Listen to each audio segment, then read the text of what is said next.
need 3 cups of chopped cauliflower, 1.5 cup of diced potatoes, half onion.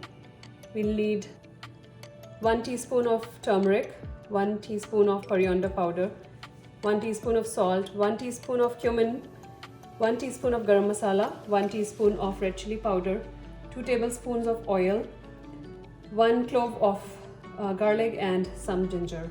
To the cauliflower, we'll add some boiling hot water. Add some hot water to the potatoes too.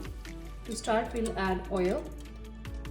Now we'll add 1 teaspoon of cumin. As it starts to sizzle, we'll add chopped garlic, crushed ginger, and onions, which I have chopped lengthwise.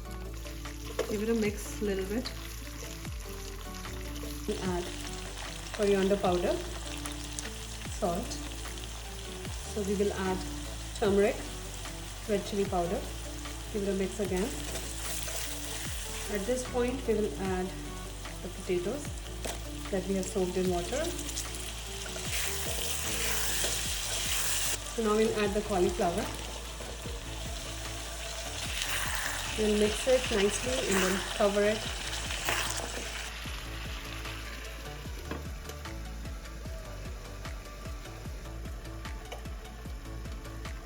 So let's check our aloo gobi.